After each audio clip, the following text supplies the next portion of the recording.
ikuti program Camera, catatan Menko Airlangga. Biasanya pelaku propaganda komputasional itu bisa diketahui ketika pemilu sudah selesai.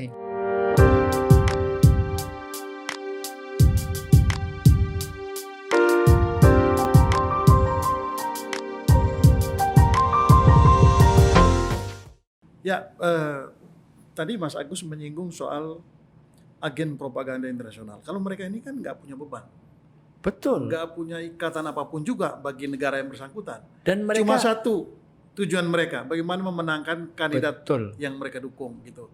Nah, pertanyaan saya, ini agen-agen propaganda internasional ini memang sudah berkeliaran kah untuk konteks Indonesia misalnya? Ada data dari Oxford University, mereka sudah main bahkan sejak pilkada DKI yang di mana Ahok kalah itu. Oke. Mereka sudah main tapi belum masif. Dan itu lumayan babak belur. Apanya? Situasi kita pada saat itu kan. Betul, betul. Dan polarisasi kan sampai Sudah sekarang terjadi, ini kan. gitu. Jadi mereka sudah bermain dalam pilkada DKI 2017 ya, kalau nggak salah ya. Pemilu 2019 mereka sudah main, tapi kecil, belum intensif. Nah, yang dikhawatirkan 2024 ini, gitu ya. Nah, kenapa mereka nyaman? Karena mereka itu silent operation, Oke. nggak ada yang tahu, gitu loh. Dan sayangnya para kandidat itu juga nyaman dengan silent operation itu. Oke. Itu intinya gini loh, kampanye pemilu di era medsos ini memungkinkan para broker-broker propaganda komputasional dan para kandidat untuk pakai topeng, gitu loh. Karena dia pakai topeng, orang nggak tahu, anonim kan. Oh, dia nggak karu-karuan, memecah belah, menyebarkan kebohongan, fitnah, nggak peduli. Karena apa? Toh saya nggak kelihatan pelakunya. Biasanya pelaku propaganda komputasional itu bisa diketahui ketika pemilu sudah selesai. Oh gitu. Setengah tahun, 2 tahun baru tahu. Baru terbongkar ini. Terbongkar Siapa pemain-pemainnya? yang memenangkan Donald Trump itu adalah yang agen yang disebut sebagai Cambridge Analytica.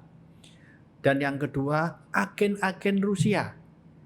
Rusia yang ingin Amerika itu dipimpin oleh pemimpin yang ugal-ugalan kayak gitu. Gitu, bukan pemimpin yang nice gitu-gitu. Ya, dan jangan lupa sekarang popularitas Trump udah tinggi lagi loh. Tinggi lagi. Ini sudah mengalahkan Biden ini. Betul. Ini fenomena. Tapi oke.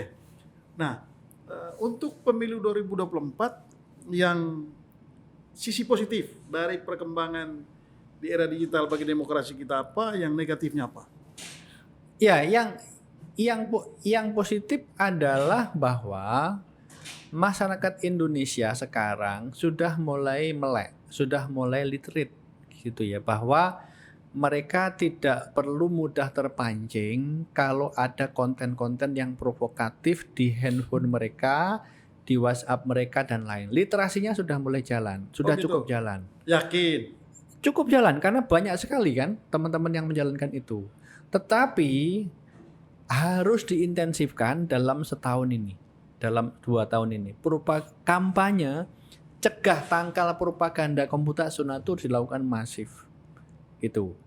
Nah, itu harus dilakukan.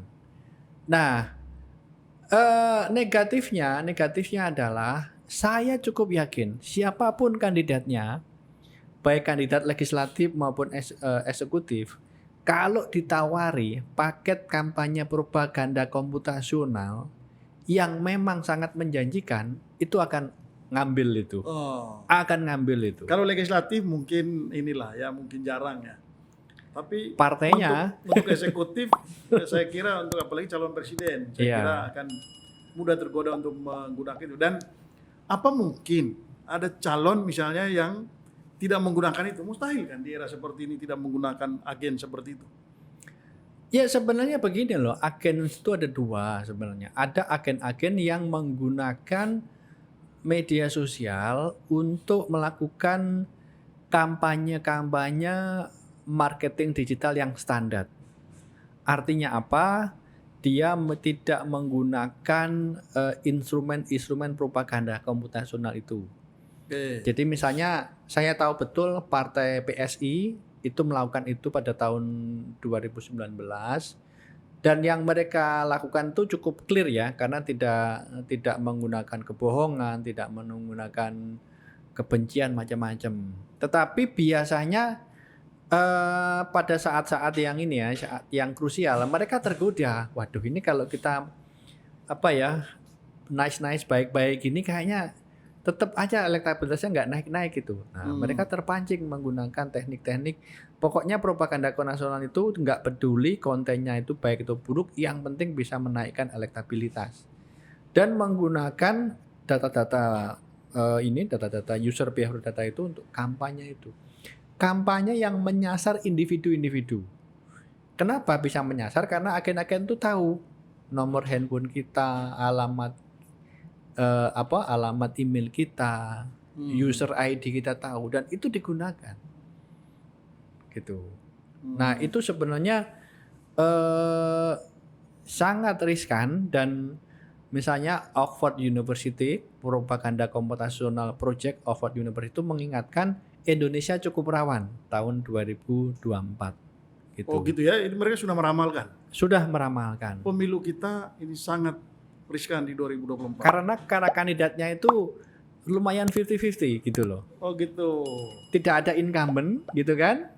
Jadi di antara para kandidat itu Ini pertarungan bebas nih. elektabilitas 50-50, dan sehingga dorongan untuk mengintensifkan kampanye itu sangat besar, dan mereka mudah tergoda untuk melakukan teknik-teknik propaganda komputasional itu, dan penyedia jasanya ada.